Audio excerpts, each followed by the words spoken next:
Scarseggiano le risorse del Consorzio Belluno Centro al termine del primo consiglio d'amministrazione post-emergenza dell'associazione che riunisce i commercianti del centro storico. È emerso un quadro di difficoltà generali estese anche alla programmazione dell'attività futura.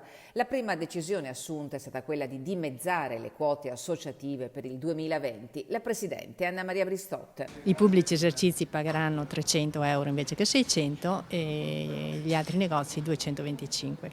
Quindi abbiamo poche risorse. L'anno scorso il Consorzio aveva potuto fare affidamento sui finanziamenti GAL della Camera di Commercio, oltre agli sponsor privati. La pandemia ha sparigliato le carte in tavola e frenato l'entusiasmo del successo senza precedenti ottenuto grazie all'impegno collettivo che ha fatto rivivere il centro cittadino dopo anni di difficoltà.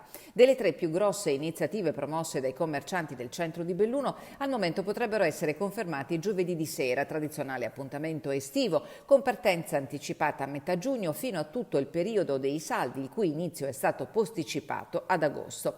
Per l'ex-tempore il Consorzio conta invece nell'aiuto del Comune. È una manifestazione che dà molto lustro alla città, più che avere un ritorno commerciale noi.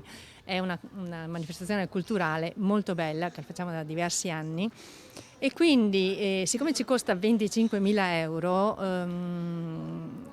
avremo bisogno che il Comune facesse la sua parte, perché dà lustro alla città.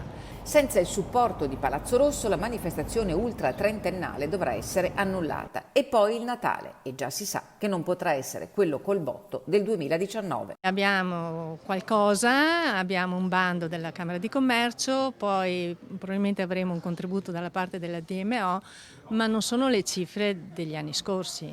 Mancheranno tutti gli sponsor privati e quindi vedremo come muoverci. Dispiaciuti? Tantissimo, perché avevamo un volano perfetto, l'anno scorso c'è stato un grandissimo entusiasmo, avevamo già capito alcune cose che poi potevano essere migliorate.